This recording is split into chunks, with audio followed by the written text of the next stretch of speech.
Vidas Prestadas. Presentan Vidas Prestadas, Grupo Planeta. Creemos en los libros. Esto es Vidas Prestadas, un podcast sobre libros y sobre mundos posibles. Un espacio para la ficción, para la poesía, para el teatro, el cine, la música, todo aquello que puede caber en un libro. Esto es Vidas Prestadas, un podcast para nosotros, los lectores. Y en este episodio de Vidas Prestadas charlamos con Martín Coan a propósito de su nuevo libro, Argentinos a las Cosas. La gran Marilú Marini lee un poema de Juana Viñosi y Lucía Puenzo nos recomienda una novela de Ishiguro y también la adaptación cinematográfica que se hizo de esa novela. Vidas Prestadas. Martín Coan nació en Buenos Aires en el año 1967. Docente y escritor, Martín es uno de los más destacados y celebrados autores argentinos de su generación, tanto por sus libros como por sus intervenciones públicas. Es autor de una obra vasta y de diversos géneros, como las novelas Dos veces Junio, Ciencias Morales, Fuera de Lugar y Confesión, y los ensayos El País de la Guerra, Ojos Brujos, 1917 y La Vanguardia Permanente, así como también del particular libro de memorias Me Acuerdo. Editorial Seix Barral acaba de publicar su nuevo libro, Argentinos a las Cosas, en el que Coan hace un arbitrario y riquísimo recorrido por 25 objetos, espacios físicos, construcciones e ideas que a su manera representan la identidad argentina. Naturalmente, algunos de sus protagonistas son San Martín, Belgrano, Gardel, Borges, Eva Perón, el Che Guevara y Maradona, pero también una ruta, algún auto, una pizzería, un mural, un puente que aunque ya no está, sigue estando en la memoria porque uno lo ve faltar. A través de conexiones originales y alejadas de toda convención, las figuras y los objetos elegidos no destacan a la manera tradicional de la estampita laica del ser argentino, sino que reviven en relatos breves y magnéticos en los que a partir de sus propias lecturas el autor lleva a la lengua escrita el tono de los mejores relatos orales, aquellos que logran convertir la deriva, un desvío sin fórmula, una forma retórica de lo lateral, en la figura central de la narración. Gracias, Martín. Gracias a vos por lo que acabo de escuchar. Muchas gracias por estar acá. Con Martín Coan le decimos a los oyentes, solemos viajar juntos y hacer presentaciones por los barrios en el interior de la Argentina. Por eso este libro, de algún modo, siento que me une a vos. Exactamente, porque tiene mucho que ver con haber estado en distintos lados. Y nos ha tocado compartir cuando nos vimos reciente decía que, bueno, acá nos vemos en Buenos Aires. Exacto. Si no sería una tilinguería vernos solamente en tal o cual lado, pero no, es provincias, así. Pueblos, lugares a donde viajás de pronto porque sos invitado a alguna feria del libro local o a dar alguna charla y siempre encontrás algo porque todo lo que uno ve en estos 25 breves capítulos son momentos en donde una placa te llamó la atención, un monumento, ¿no? Y lo que me gusta es cómo vinculás tus propias lecturas, porque no solo las lecturas de Benjamin y de Roland Barthes, a quienes les agradeces particularmente el género, sino que también uno lo que va viendo es cómo relacionás y sobre todo al final tenés una larga lista de agradecimientos y de el origen de todas estas historias, ¿no? Mira, sí, efectivamente hay una especie de pacto implícito con los lectores, con la lectura desde el propio texto, creo que implícito, que es que efectivamente cada uno de los lugares que aparecen, de los objetos que aparecen, de las figuras que aparecen, tienen que ver con haber estado ahí, con haberlos visto, con algo que ese objeto o ese lugar o esa figura me suscitó concretamente en la experiencia y en la contemplación. Y la especulación o lo que sea, o la elaboración de significación de lo que eso tenga, tiene que ver con una captación concreta de un registro concreto de lo que las cosas o las imágenes o los lugares pueden suscitar en nosotros. En ese punto me parece que Benjamin o Barthes, además de la inspiración de todo lo que infinito que hay que decir y en realidad nada de lo que y agradecer y es suficiente con decir Benjamin y Barthes, sí. y las respectivas escrituras, sí. Creo que hay también la posibilidad de ejercitar una especie de aprendizaje de la mirada, sí, que es eso, cómo miran, una máquina de registrar y de significar. Mirar y significar. Entonces, tiene que ver con eso, pero si eso uno lo ejercitó, lo incorporó, lo aprendió leyéndolos, o leyendo en un sentido más amplio, vos podés incorporar o ejercitar o adquirir ciertas destrezas de la mirada porque ves cómo funcionan. Sí. Ponerlas en práctica. No es que yo participe de la separación teoría y práctica, pero acá es detectar cómo funciona una mirada, en qué se detiene, en qué no se detiene, cuál es su campo de qué tanto ensancha el panorama, qué tanto se concentra en el detalle o en el objeto, cómo se desplaza, dónde se reposa, dónde se detiene, dónde no se detiene, cuándo hay traveling, cuándo hay primer plano. Uno ve lo que hacen estos autores, por poner dos referencias fuertes, con sus miradas, y después está la experiencia de que un objeto suscite en uno tal o cual mirada y tal o cual significación. Ese uno que estás diciendo me viene bien para decirte esto, y es que mucho de lo de este libro me hacía acordar, me acuerdo, porque hay una cosa generacional importante, porque los significados no están alejados de lo que es uno, del tiempo que a uno le toca vivir. Sí. Entonces, en ese sentido, muchas de las cosas que tomás, muchos de esos objetos que tomás, desde el eslogan, o como te mencionaba recién fuera del aire, que a mí me hizo pensar mucho y recordar mucho el capítulo dedicado al puente que ya no está en Avenida Juan B. Justo, porque yo vivía en la provincia y para mí veníamos desde San Justo, que es otro de los capítulos, la Ruta 3. O sea, hay muchas cosas que tienen que ver con la identificación personal, en algún caso generacional y en otro caso por tema de espacio concretamente, ¿no? Yo creo que sí, porque creo que en el libro los objetos, los 25 objetos o figuras o lugares, aparecen en relación a qué me motivó. Exacto. ¿Qué es lo que te motiva a algo? O sea, motivar en el sentido de cuando detectas una cierta carga de significación en algo. Sí. Ahora, entiendo que inexorablemente hay un juego obviamente entre presente, pasado, futuro, con fuerte presencia del pasado, pero creo que jugando de alguna manera, Benjamin otra vez en escena, con la idea de huella. Sí, claro. No ya es sumar o evocar o rememorar, que por él me acuerdo, o sea, sí tiene más que ver con eso, con elementos de mi infancia, sino con la posibilidad de detectar en el presente marcas del pasado, de algo que está y no está, o que estuvo y no está, pero... Sí, lo que ves que falta, eso que estás diciendo, claro. A mí pero que también me parece es una destreza de mirada que no es mérito mío, uno lo aprendió leyendo a los que saben mirar así. Y creo que la posibilidad de ver el futuro ya en ruinas, Benjamin es eso, lo que Benjamin habilita en su idea del tiempo y de lo que él mismo definió como hacer saltar el continuum del tiempo, de la historia, que es ver por un lado lo arcaico en lo nuevo, en lo que es nuevo, porque uno también podría decir, retomemos otro ejemplo, hay un puente, y porque además estamos en esta radio muy cerca de Juan B. Justo y Córdoba, hay algo nuevo ahí, hay un puente nuevo, hay una esquina nueva, y yo también escribiendo ese capítulo sobre el hecho que hayan quitado el puente de Juan B. Justo, crearon la esquina vos no te podías encontrar con alguien en Juan B. Justo y Córdoba, o sea que, porque no había esquina de Juan B. Justo y Córdoba, porque por abajo del puente no estaba esa esquina tampoco. Así es. Y uno puede decir, hay una esquina nueva, hay un puente nuevo, hay un trazado nuevo, hay un zigzag nuevo. La posibilidad de ver en lo nuevo la huella de lo arcaico o la huella de lo antiguo, y también poder ver lo nuevo o lo moderno como si fuera una ruina o lo que fue moderno en el pasado. La pizzería Los Inmortales, las imágenes, la avenida... la avenida Corrientes, las luminarias de la avenida Corrientes, o sea, no exactamente un trabajo de memoria en el sentido estricto o convencional de que desde un presente uno va en busca de un pasado, sino la posibilidad de justamente detectar lugares, cosas, donde el pasado habita, así sea como pasado perdido, y donde el futuro se añeja sin dejar de ser futuro. Los dos ejemplos, el puente que falta... Como una arqueología para adelante. Exacto, es algo de eso. Es re loco. Porque además, ese puente, porque ahora hubo una disputa que se resolvió para el lado de la preservación por el puente de Soler, que me interpela a mí porque yo vivía a la vuelta y desde mi casa se veía ese puente. ¿Qué es un puente? Bueno, es un puente. El puente de Juan B. Justo, que yo no sabía, lo había hecho Mario Roberto Álvarez. Sí, que aparece 2 veces en el libro. Exacto, porque además es como figura de la arquitectura argentina.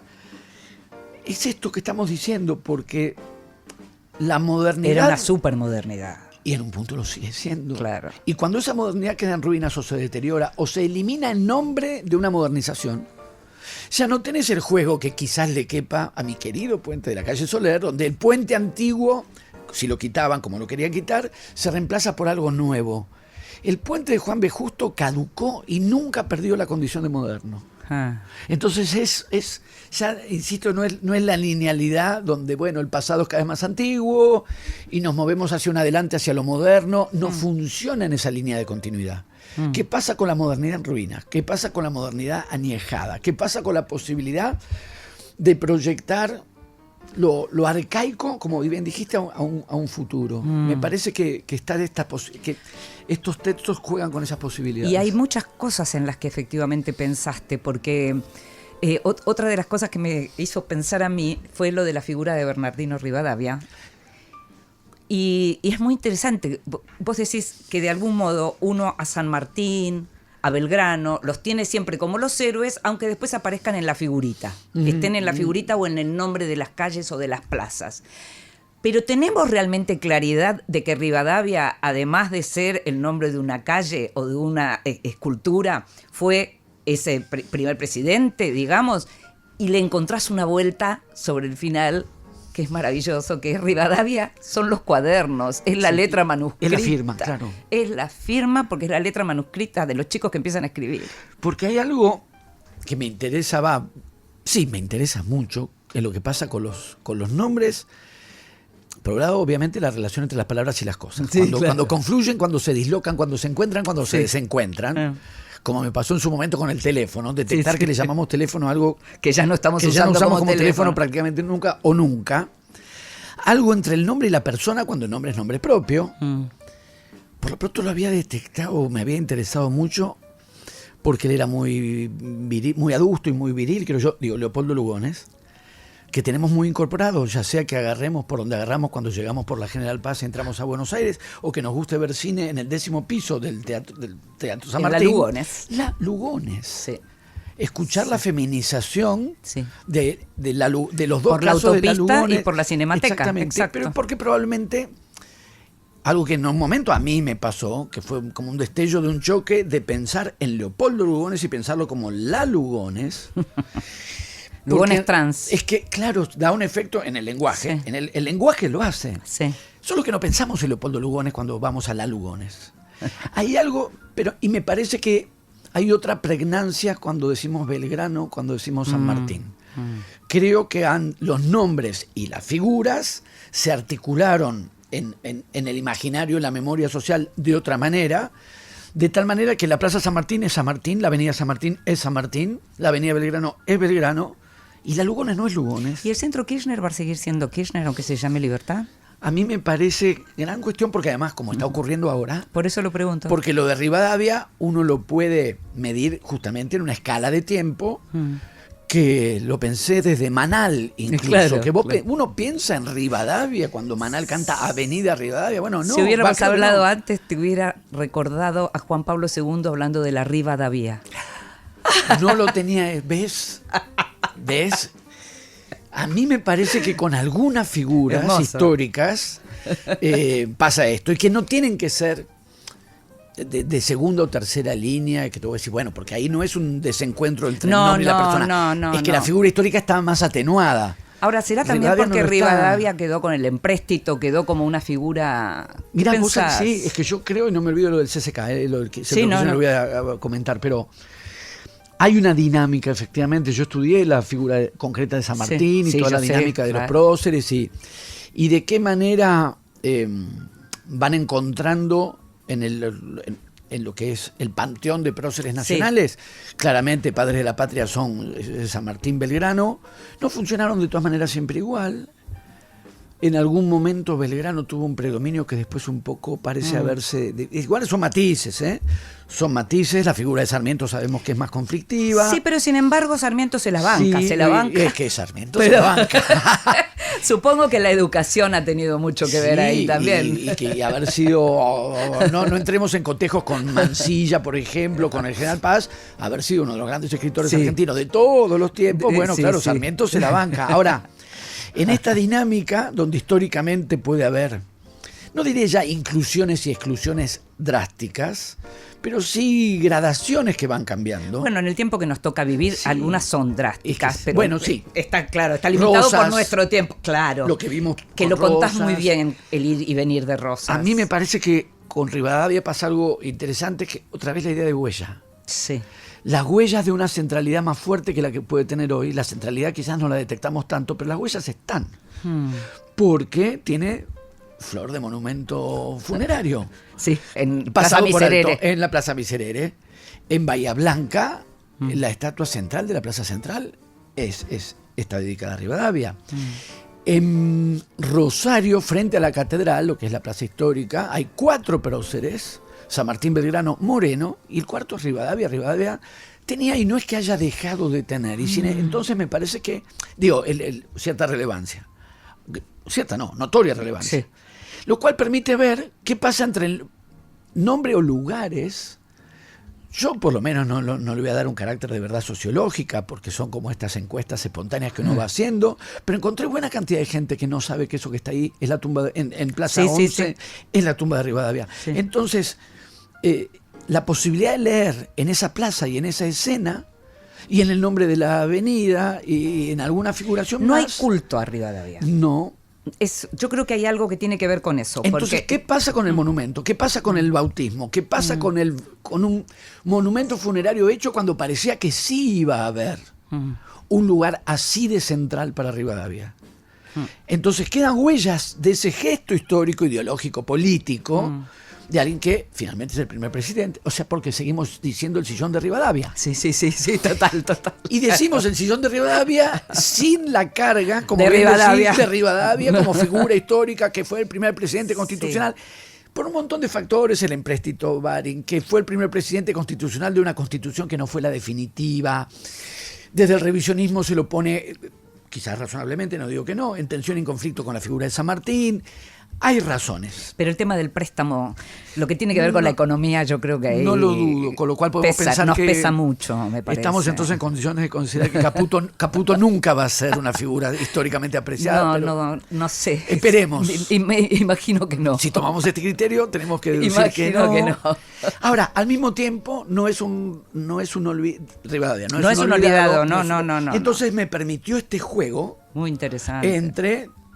homenaje y lo que se diluye, el nombre y lo que se diluye, me permitió este juego como quizás no hay tantas otras figuras, porque otras tienen un lugar central y ese lugar central está ratificado por monumentos, lugares, símbolos, tumbas, y en otros lugares quedan relegados y ese relegamiento también queda expresado.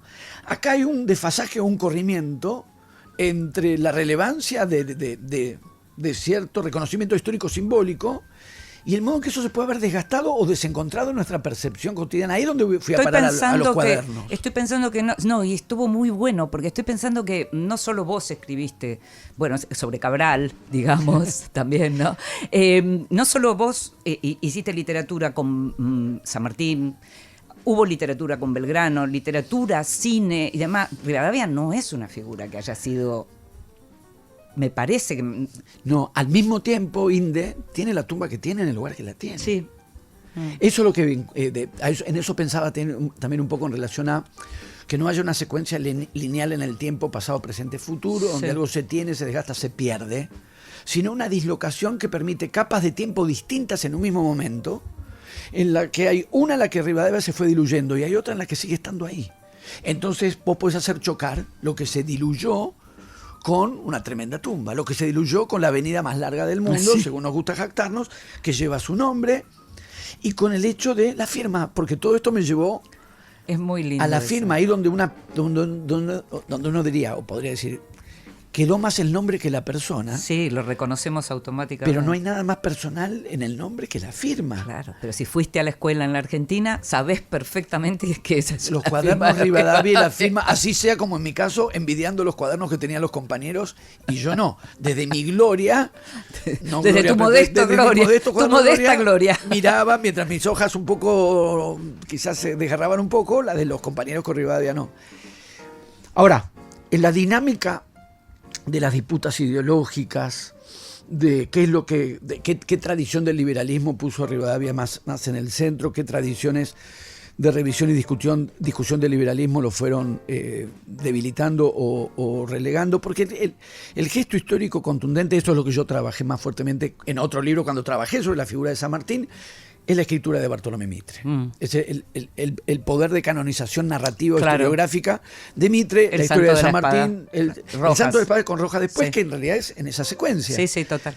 Una historia de Belgrano, una historia de San Martín, y ahí tenés a los padres de la patria. Esto no quiere decir que sean invención puramente de Mitre, pero hay una narración poderosísima cuyos efectos, cuyos materiales provienen de la realidad histórica empírica, cuyos efectos se deben a esa operación historiográfica y narrativa. Era un gran narrador Mitre. Rivadavia entra de otro modo, se desacomoda de otro modo, y otra vez, como este no es un libro de historia, es un libro donde lo que ensayo son la posibilidad de leer figuras, lugares y cosas. Bueno, ¿dónde y cómo figura o se desfigura Rivadavia?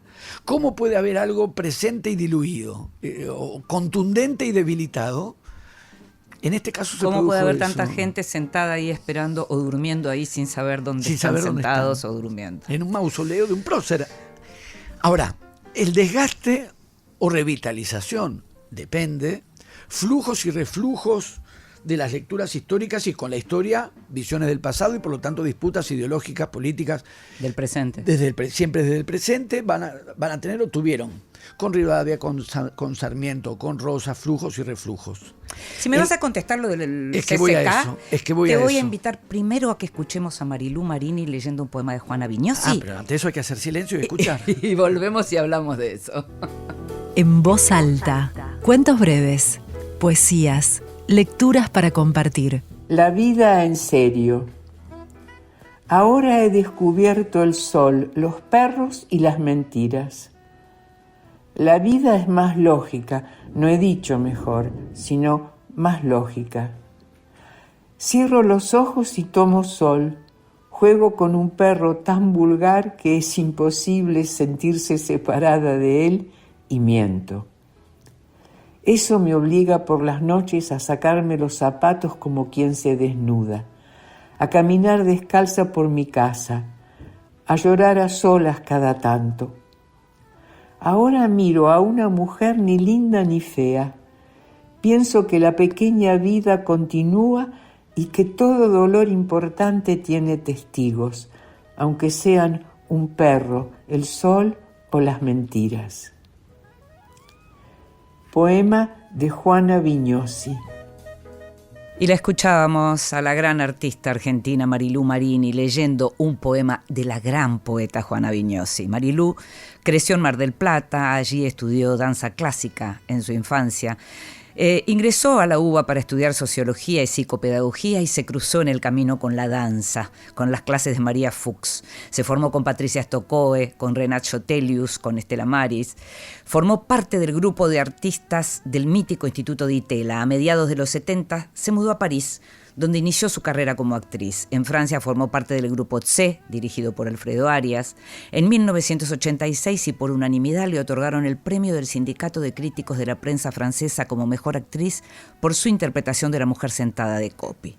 Participó en obras de Samuel Beckett, de Jean Genet, de Mishima, de Kado Kotzer, de Maurice Maeterlinck, de Chantal Thomas. Actuó tanto en cine como en televisión. En la Argentina trabajó en teatro bajo la dirección de Roberto Villanueva, Alejandro Tantanián, Ciro Sorsoli y Elena Tritek. También como directora, ella misma puso en escena Escritor fracasado de Roberto Art con Diego Velázquez y Mátate Amor de Ariana Harwicz con Erika Rivas. Entre otras distinciones, fue condecorada por el gobierno francés como Comendadora de la Orden de las Artes y de las Letras. En el 2021, la Fundación Konex le dio el premio Konex de Brillante como máxima figura del espectáculo argentino. La última película en la que la hemos visto y que se puede ver por Netflix es 27 noches, en donde actúa, dirigida por Daniel Hendler, en una película que se basó en la novela de Natalia Cito. Eduardo Sacheri presenta su nuevo libro, ¿Qué quedará de nosotros? Una novela sobre la guerra, el deber, el miedo, el valor y los jóvenes que pelearon en Malvinas. ¿Qué quedará de nosotros? De Eduardo Sacheri. Publica Penguin Random House. Búscalo en todas las librerías del país. Seguimos con Vidas Prestadas.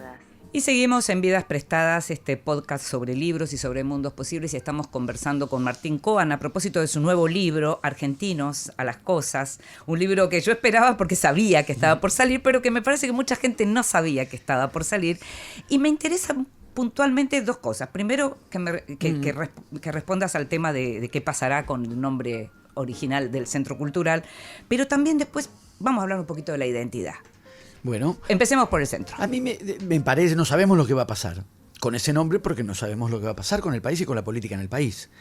Pero sí sabemos, me parece, o podemos detectar la diferencia de grado de elaboración en cuanto a una disputa política, ideológica, por la cual una figura gana espacio, pierde espacio, se recupera un expulsado como Rosas, con qué operaciones ideológicas, retóricas, historiográficas se dispuso eso, en qué sentido funcionó o no funcionó, para quiénes funcionó o no Igual lo que ocurrió con el menemismo fue un blanqueo que funcionó, me parece a mí. Funcionó porque estuvo... Sí.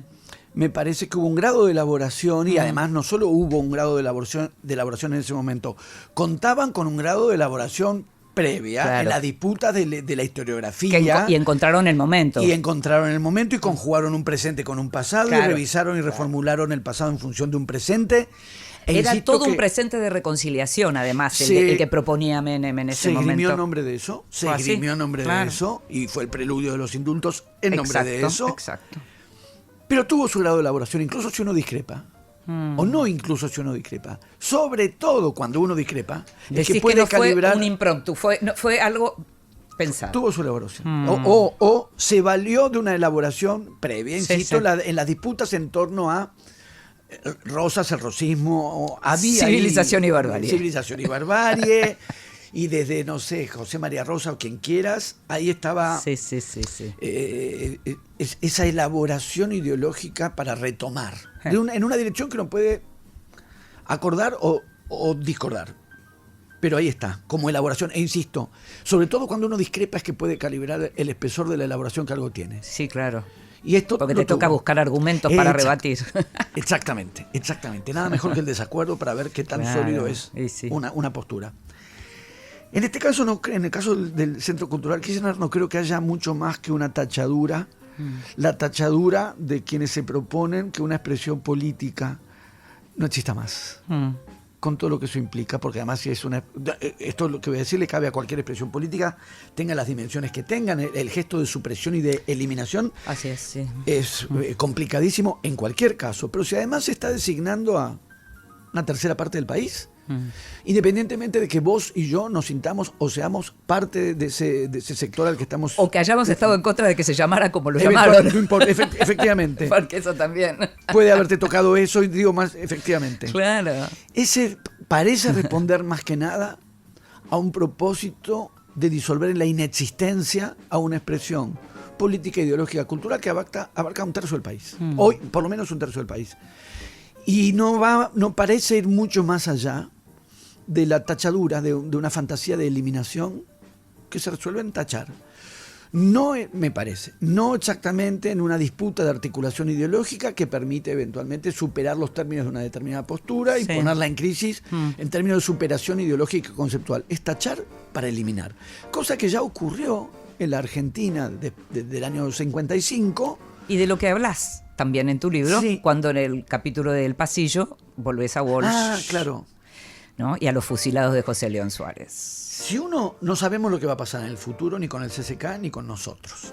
Ahora, si uno toma como referencia a dónde fueron a parar, no los abordajes críticos del peronismo y de sus formulaciones, no la revisión ideológica y polémica del peronismo y sus formulaciones, sino la ejecución virulenta y visceral de una fantasía de eliminación para que no exista más, generalmente eso produjo gestos autoritarios con un reflujo muy fuerte. Si nos remitimos a la dictadura militar del año 55, produjo eso y fue otra época. Bueno, lo que sabemos, la existencia de una ley, no sé si hay muchos antecedentes en muchos lados, una ley que prohibía nombrar, la palabra, no ya quitar el Perón. Nombre de un centro cultural.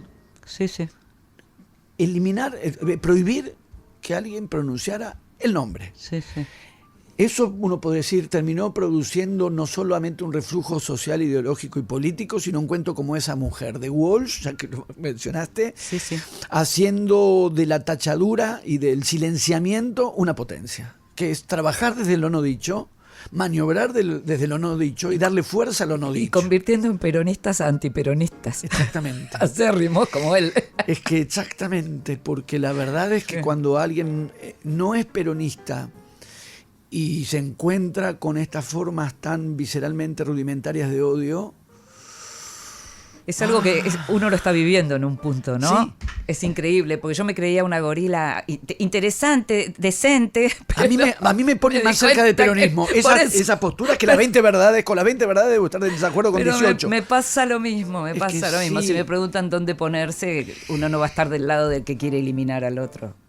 Eso es. Entonces, Por pensar diferente. Es exactamente eso. Y además, si uno avanza y uno dice, lo tacharon, ¿y qué pusieron? Pusieron la libertad, que es algo que atropellan por fuera de lo que es estrictamente la libertad de los capitales financieros para arrasar con todo y que nadie les ponga límites. Esa acepción de libertad la cumplen y la protegen. Casi todas las otras las arrasan. Las arrasan, la libertad de expresión, porque la intimidación por medio de la violencia pública es un modo de inhibir Sí, claro. la libertad de porque expresión. generas la autocensura. además. Hacerle juicio a los periodistas que dicen tal o tal cosa, aunque sepas que esos juicios no van a prosperar y que No terminan importa, quedando en la es nada. también intimidar. También te intimidas porque te tratas de evitar problemas y porque alguien lo manda a tal o cual. Para un periodista tener que poner abogados y lidiar con eso. Son formas de la intimidación. Haber arremetido contra la presencia del libro Come Tierra de Dolores Reyes en programas de cursos de cuarto y quinto año del secundario. O sea, no para niños, como se dijo, mintiendo Como para se variar. intentó mentir, sí. Sino para estudiantes de 16 o 17 años y tratar de arrasar con eso y que ese libro sea quitado de esos programas de estudio. Sin embargo, le ponen libertad al Palacio. Sí, y le ponen Sarmiento. El libro entra después por una serie mexicana que se puede ver en este momento también. Pero o sea que porque sí. la cultura, digamos, Sí. hay un punto en donde también se las arregla para esas derivas. Es interesante eso. ¿Cómo va a pasar, como pasó con el silenciamiento y como pasó con el nombre de Eva Perón y como alguna vez quizás pase, volviendo a tu pregunta, no sabemos, Con el centro. pero sí sabemos cómo, para decirlo de un modo clásico, cómo retorna a lo reprimido. Eso, es que es eso. Es eso, porque En cuando definitiva. vos en una dinámica de disputa histórica podés lograr la superación de un plano, de una dimensión, es una cosa. Y en esa superación, aquello que negás está incluido Sí, incluido en lo pero que estás es- negando. sí, Mientras sí. que esta idea de reprimir. La censura termina siendo estímulo, vuelve. ¿no? Sí, Claro. me temo que sí. Entonces, Claro. le ponen libertad y arrasan con la libertad. Le ponen Sarmiento y arrasan con el sistema educativo de la educación pública en Argentina. Ahora, Coan, háblame de identidad un poquito, porque tu libro es, Sí. digamos, un puro revolotear alrededor de la idea de la identidad. Sí. Ahora, si uno te preguntara, porque como judío argentino conoces bien esa pregunta, pero vos, ¿sos más judío o más argentino? Si a vos te preguntaran por la identidad, ¿qué decís? ¿Qué es lo primero que decís? Bostero. Claro, está bien. Que es la identidad que no hay que problematizar. La resolvés fácil ahí. Bueno, por eso es tan linda también esa zona de la identidad, porque mi tesitura general, más que la afirmación, borgiano en esto como en tantas cosas, no en lo bostero, borgiano en esto como en tantas cosas, la idea de que la identidad no precisa ser ni expuesta, ni subrayada, ni actuada, el recelo irónico que tenía Borges para la marcación, la sobremarcación de una condición de identidad. Cuando decía, suponete, de García Lorca, que era un gitano profesional, que era una forma de ironizar en aquel que subraya y exhibe ciertos rasgos de identidad frente a la idea borgiana y que uno retoma, que aquello que hace una identidad simplemente no, quito el simplemente. Aquello que hace una identidad sucede. Están los gestos, están los tonos, está en el acento, está en la lengua, están las palabras, está en lo que nos interpela, está en lo que cuando Borges dice de Dalman, plantea cómo es que el nieto de un inmigrante alemán, 40 años después, se sentía hondamente argentino, y eso era serlo. Claro. Entonces la idea de que la identidad no radique en ninguna esencia, escindir la pregunta por la identidad, Sí, como sí. expresión de identidad, no como expresión de identidad, que la identidad como la forma de una pregunta. Esto es muy judío, Sí.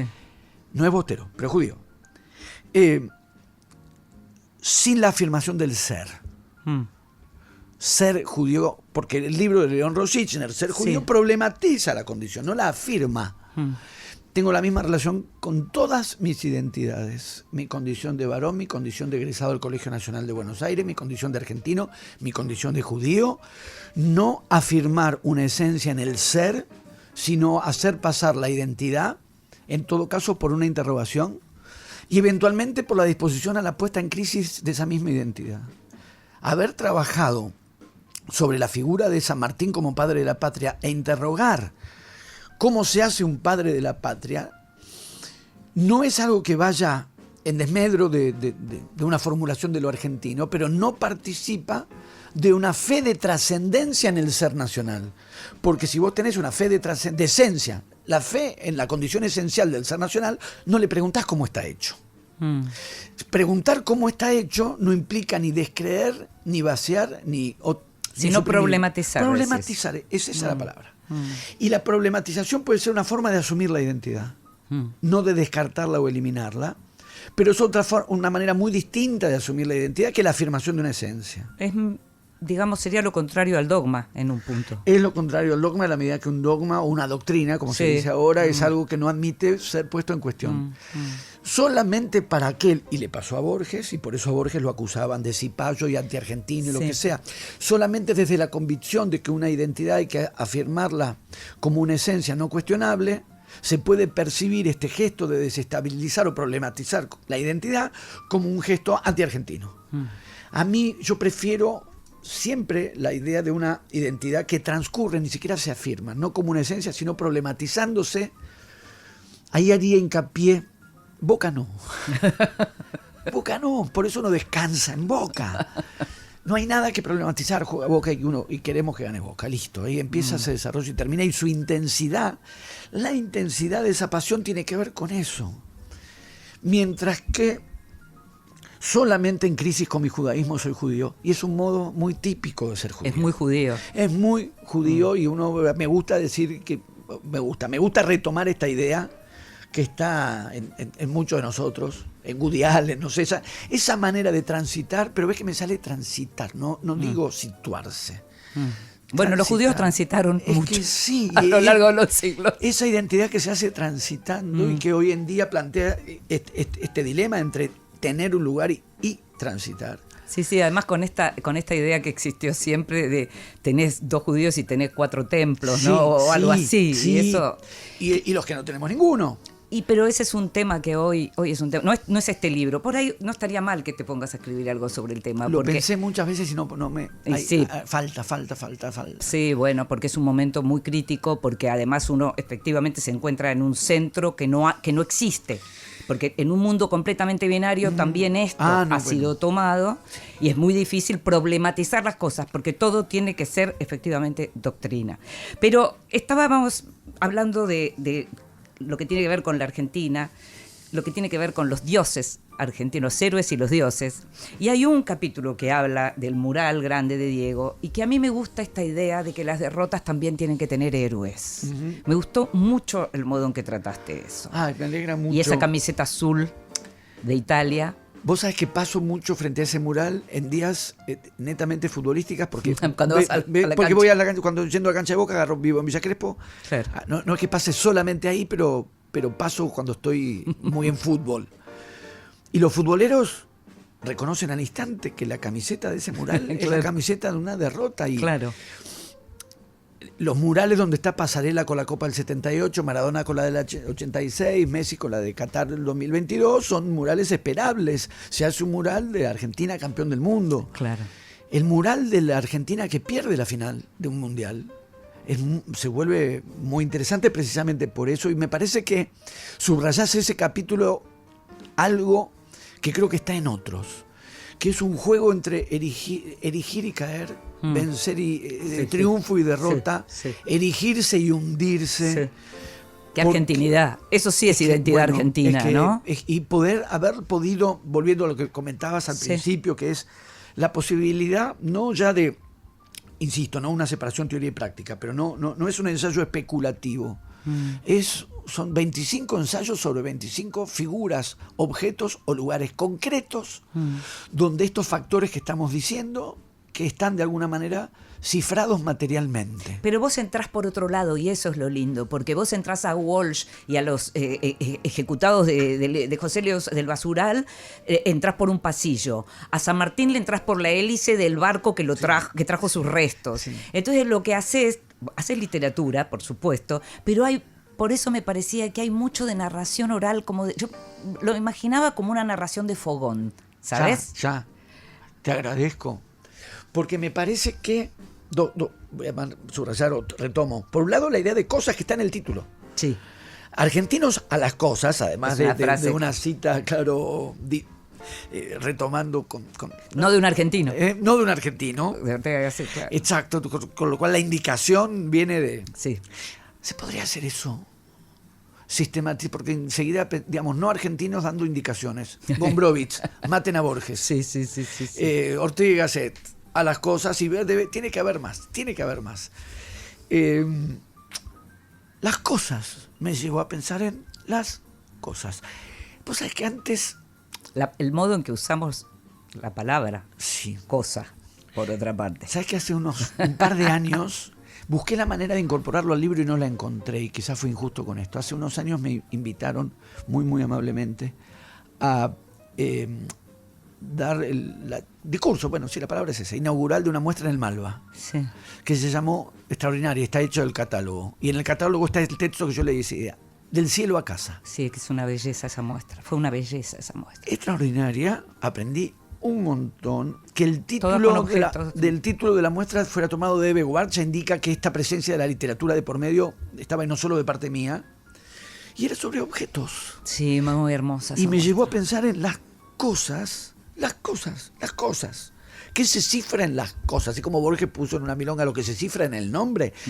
Ya no en el nombre, lo que se cifra en las cosas y poder interrogar un imaginario de lo sanmartiniano en la hélice. Y el Magiclick que estaba en esa muestra, me acuerdo. Claro, bueno, no, porque además cosas que uno no había advertido, porque la muestra responde a un criterio de diseño. Ah, sí, Y hay cosas que uno por ignorancia, porque soy ignorante de muchísimas cosas, claro está, que nunca se me había ocurrido que las paradas de taxi alguien las diseñó. En Buenos Claro, Aires. claro. Alguien las diseñó. Sí, Alguien dijo, la vamos a hacer así, pero esto sobresale acá, sí, y qué sí. bueno, esta es mejor que Sí, esta, y sí. vamos con esta, y etcétera. Poder pensar de esa manera las cosas. ¿Te acordás que había un espacio para el dólar? Lo loco es que el Sí. dólar era una cosa Sí. argentina. Sí, sigue totalmente. siendo una cosa argentina. Totalmente. Bueno, hoy en día, imagínate, que la fuerza y la pertinencia que cobra eso. Ahora, Esa muestra fue muy maravillosa. Muy maravillosa, Sí. y poder que me hayan tan amablemente convocado en su momento me permitió. Y ahí eso te hizo pensar. Yo creo que si en algún momento dije cómo lo enlazo, en algún momento pensé una parte de aquel discurso incorporarla al libro, y finalmente eso quedó descartado. Pero vuelve, porque me ayudó mucho a refinar, junto con Barthes, junto con Benjamin, esta posibilidad de ver las cosas, los objetos concretos como huellas de. Sí, claro. O al revés, un ensayo de especulación sobre la argentinidad. No, yo diría un ensayo crítico de leer huellas de lo argentino en cosas que a la vez no sean el mate y el poncho. O en y- historias menos conocidas, por ejemplo, como la de Guiraldes y Segundo, cuyos restos descansan eternamente muy cerca uno del Sí. otro ahí en Areco.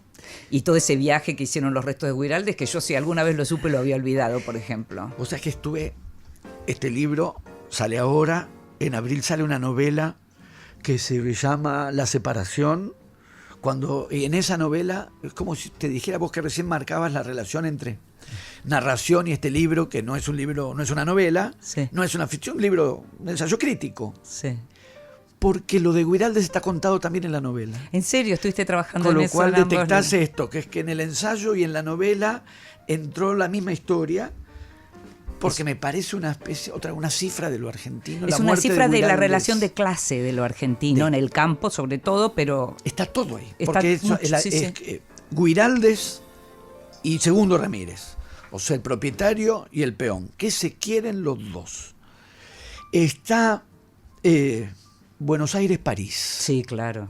Porque Guiraldes muere en París y es repatriado. Está Ciudad Campo. Está alta cultura, Todo, cultura. sí. Está todo.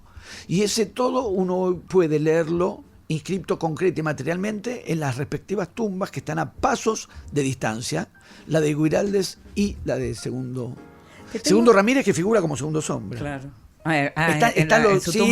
Está también, pero el nombre entre comillas, claro. Porque en realidad es el nombre del personaje. Claro. Te tengo que hacer la última pregunta y te quiero preguntar, ¿cuándo viste que el vestido negro de Eva era sobre lo que querías escribir? ¿Cómo apareció eso? Mira, con el capítulo sobre Evita, el movimiento fue desde las cosas a Evita, de la cosa a Belgrano, no fue al revés, no dije tiene que estar Gardel, busquemos algo de Gardel. Es haber visto la imagen de la pizzería Los Inmortales y ahí entra Gardel. Entendí. Haber encontrado la hélice en Puerto Madryn y ahí entró San Martín. Okay. Y el resultado de eso es un libro en el que efectivamente están Belgrano, San Martín, Maradona y Gardel. Sí. Pero no como un ensayo, sino porque eso ya lo hizo Sebrelli de mal humor, pero lo hizo muy bien, él estaba malhumorado y su mal humor lo inspiraba, que es revisar estos mitos y ponerlos en cuestión. No es eso. Son esas mismas figuras interrogadas a partir de algo. Sí. El afiche de Los Inmortales, lo que dijimos, la hélice. Pero había que encontrar el objeto, y en Evita hubo más de un objeto que me interpelaba en algún momento. Porque podría haber sido el traje sastre. Podría haber sido el traje sastre si lo hubiese visto, pero está reproducido, creo. Sí. La casa, yo estuve en Los Toldos. La casa de Los Toldos, también pensé mucho en la casa de Los Toldos, porque también permitía el juego Los Toldos Junín, dónde nació y dónde dijo pero que el vestido nació. te traía el libro. Exacto. En el Museo Evita hago el recorrido y hay algo con ese vestido, porque ese es un vestido. Otra vez es la relación entre los nombres y las cosas, las figuras y las cosas. Cuando eso se disloca, un vestido es un objeto real y ese objeto real pasa a una fotografía y pasa a ser parte de una representación. Pero como esa fotografía o esa imagen pasó a ser la portada de las ediciones más numerosas de La Razón de mi Vida, es al revés. Uno tiene la representación le gana espacio al objeto. Cuando uno queda frente al vestido y a la flor, a la rosada, uno es como si en vez de ser el objeto original del cual se multiplicaron las representaciones, es como si de las representaciones hubiese emanado un objeto.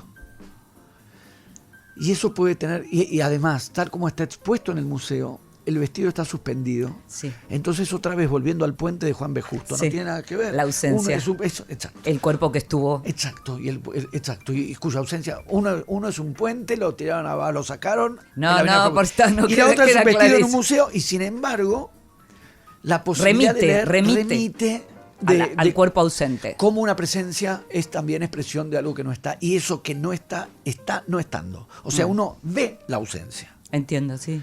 Y me parece que entonces la posibilidad de indagar en la figura de Evita, en lo que significó y lo que puede significar, como presencia, como ausencia, porque su cuerpo fue suprimido y escamoteado durante muchos años, porque su cuerpo fue embalsamado para la eternidad y después fue, bueno, todo lo que sabemos de esa peripecia, la posibilidad de leerla en un objeto concreto, que la vuelve emblemática, reconocible, presente y ausente, sustraída y volviendo. Entendí.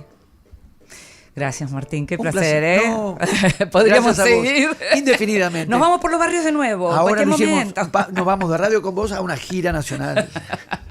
Gracias. A vos. Te regalo un libro. Recomendaciones y sugerencias para tomar nota. Hola, soy Lucía Puenzo, directora de cine y escritora.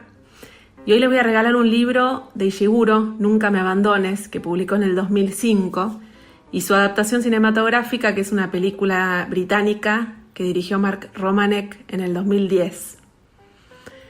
Tanto la novela como la película se instalaron en mi imaginación para siempre. Vuelvo a leerlas y a mirarlas casi todos los años. Las elijo muchas veces para los talleres de adaptación. Y cuenta la historia de 3 amigos que se criaron juntos en un internado inglés que se llama Hailsham. Pero debajo de esa calma, de la aparente normalidad con la que la protagonista cuenta sus vidas, se esconde otra realidad. Esos niños y niñas son clones creados para donar sus órganos cuando sean adultos. Nunca me abandones no es ciencia ficción. Me gusta pensar que es futurismo realista, porque es el futuro que ya habitamos. Es una distopía íntima que nos hace preguntarnos qué es ser humano cuando tu vida tiene un propósito utilitario y tu futuro fue cancelado de antemano.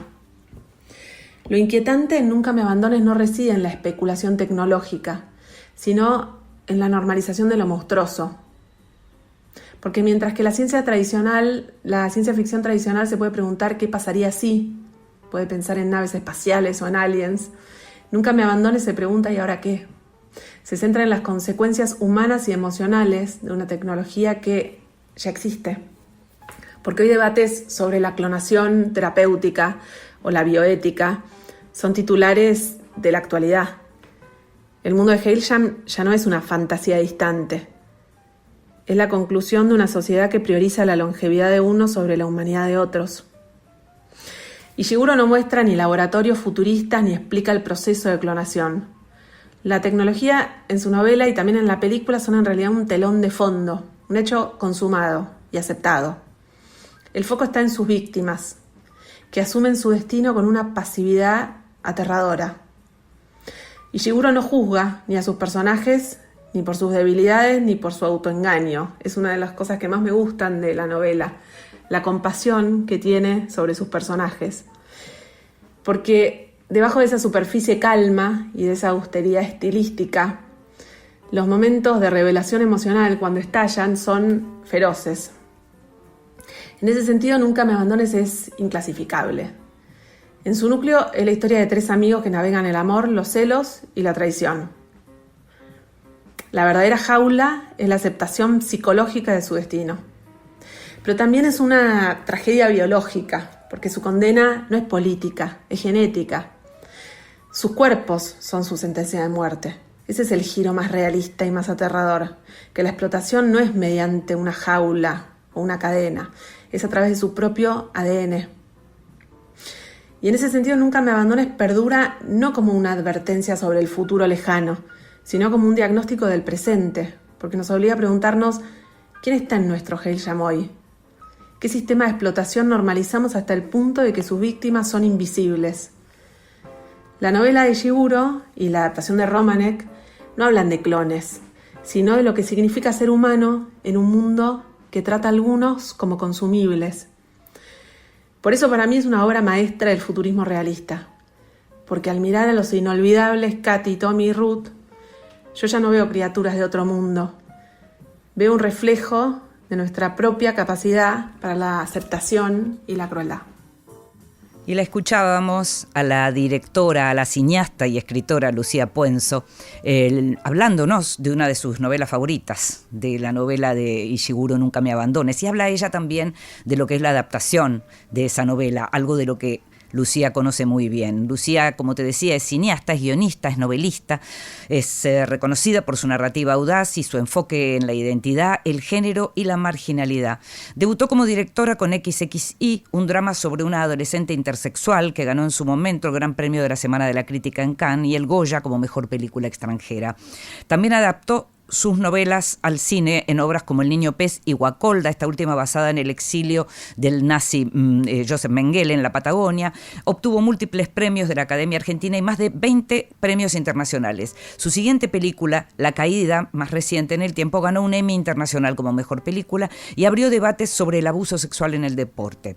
En el 2025 filmó Pepita la pistolera. Actualmente puede verse también en Netflix la miniserie Nadie nos vio partir, dirigida por Lucía Puenzo. Libros que sí. Títulos nuevos y no tan nuevos que son imperdibles. Me encantan los libros que tengo para recomendarte en Libros que sí, en este episodio. Hay un libro de duelo de un autor búlgaro muy famoso en su país, muy conocido en Europa, que tiene ya algunas obras traducidas al español, que lo publica la editorial Impedimenta, que en su momento ganó también por una novela anterior un Booker Prize a la traducción.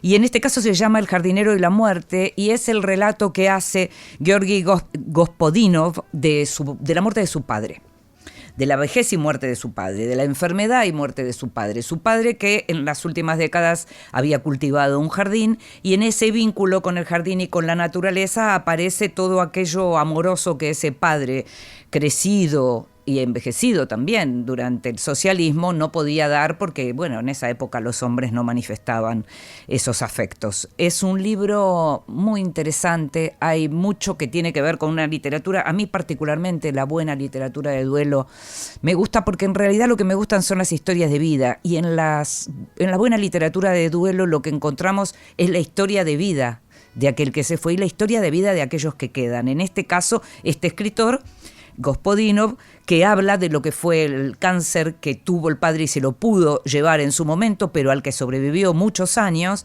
y cómo fue finalmente esa despedida, esa última despedida en su casa. El padre vivía en un pueblo, pero terminó muriendo en Sofía, en la casa de su hijo, el escritor. El libro, como te decía, se llama El jardinero y la muerte. Es precioso. Me encanta cuando se trata de literatura de este tenor, en donde se habla de la muerte, pero al mismo tiempo se ilumina la vida. Y fue publicado, como te decía, por Impedimenta. Muy, muy, muy recomendable. Otro libro muy recomendable también de no ficción, en este caso ya no con resortes narrativos como El jardinero y la muerte, pero que es un libro muy interesante, que de algún modo se comunican en cuanto a que tienen que ver con historias que sucedieron durante el comunismo, ¿no? Este se llama El aroma de los imperios, es de Karl Schlegel, que es un experto en el tema de lo que fue la Unión Soviética. El aroma de los imperios, Chanel número 5 y Moscú Rojo, traducción de Francisco Uskanga Meineke, para Editorial Acantilado, y que lo que hace este libro es cuenta cómo estos perfumes, el Chanel número 5 y el Moscú Rojo, que fue el gran perfume de la Unión Soviética, ambos aromas en realidad tienen sus raíces en la Rusia zarista, porque en 1913, es decir, unos años antes de la Revolución del 17, los perfumistas franceses Ernest Beau y Auguste Michel crearon un perfume, una fragancia especial para conmemorar el tricentenario de la dinastía Romanov, de la dinastía de los zares. Esos mismos perfumistas son los que después van a crear Moscú Rojo en la Unión Soviética y el Chanel número 5 para la casa de modas de Coco Chanel en Francia. A partir de estos perfumes y de estos aromas, lo que hace Schlegel es, bueno, de algún modo contar toda la primera mitad del siglo XX. Así que muy, muy interesante. El aroma de los imperios, por este autor. Un libro que tiene que ver con la Argentina, que tiene que ver con una capital importante de la Argentina como es Rosario. Rosario, perfil de una ciudad al límite, escrito por una muy buena cronista, una muy buena periodista que se llama Arlene Buchara. El libro fue publicado por Futurock y lo que hace a partir de 16 crónicas, con un trabajo de más de 50 entrevistas, fue tratar de preguntarse por esta ciudad que pasa de ser alternativamente la gran ciudad cultural de la Argentina que le compite a Buenos Aires a la ciudad narco, caracterizada por el narco, porque el narco efectivamente hizo su trabajo en esa ciudad. Ella misma dice al comienzo del libro que la consigna era clara y compleja a la vez, hacer un perfil de Rosario que diera cuenta de por qué una ciudad moderna y pujante había cambiado tanto, cómo es vivir con el estigma narco y contar historias más allá de la violencia. Por eso salió a la calle, por eso salió y habló con un montón de gente, de todo tipo, con artistas, con trabajadores, con gente, digamos, docentes, militantes, abogados, fiscales, referentes barriales, economistas, jóvenes, mayores. Habló con todo tipo de personas para tratar de entender esa ciudad que no es la ciudad donde Arlene nació, pero sí es la ciudad que eligió vivir ya hace mucho tiempo. También muy recomendable. Bien distinto, bien diferente. Un libro precioso publicado por Calibroscopio, que es esta editorial y librería especializada en literatura infantil. Yo no diría que este es un libro infantil, aunque quienes lo escribieron e ilustraron son muy conocidas en el mundo de la literatura infantil, pero esto es otra cosa. El libro se llama Otra lluvia. La autora del texto es Laura Debetach, las ilustraciones son de María Bernique y la historia cuenta la de una mujer que llega a una paragüería. ¿Se acuerdan las paragüerías? Casi no existen, creo que ya, no sé, la última que yo conocía por mi barrio cerró hace unos años. El libro arranca así, el cuento, la historia arranca así. Hoy se me ocurrió pensar en un paraguas, es de esos días de lluvia personal. Me llueve solo a mí y no es fácil buscar reparo. A partir de eso hay una vendedora que intenta mostrarle distintos modelos de paraguas, las ilustraciones de María son increíbles, los textos son muy poéticos, pero esta lluvia personal es esta tristeza personal y no hay paraguas para esta tristeza. Otra lluvia, como te decía, fue publicado por Calibroscopio y me parece un regalo precioso. Quiero agradecer algunos libros que llegaron. Quiero agradecerle a Eduardo Carrera, fotógrafo, también escritor, alguien que, como él dice, quiso ser periodista. Me encanta cómo escribe y me encantan las fotos de Eduardo Carrera. El libro se llama Todos los veranos fueron felices y es un libro que publicó La Discreta y que acaba de salir y que tiene, por supuesto, fotos y textos de Eduardo. Quiero agradecerle a Andrés Hatum, que lo conocemos por su especialidad en lo que tiene que ver con el mundo de los negocios, con el mundo del trabajo en los negocios, pero esta vez me mandó su primera novela, Hasta la próxima orilla, publicada por Letras del Sur. Es una novela que trata una historia familiar y como todas las familias tienen sus secretos y sus deudas. Quiero también agradecerle a Marina Guevara por El hábito, vestimentas y sus transiciones en Crónicas de Indias, publicado por La Liebre, y a Rosalía Iturbe, que me mandó sus poemas del libro Las cosas celestes, publicado por Mansalva. Y llegamos al final de este Vidas Prestadas. En la operación técnica estuvo Matías Papapietro, en la operación de video Camila Vega, en la edición de video Luciana Corbalán y en la producción de Vidas Prestadas, como siempre, consiguiendo todo y mucho más, Gustavo Kogan. Me llamo Inde Pomeraniec. Nos estamos escuchando.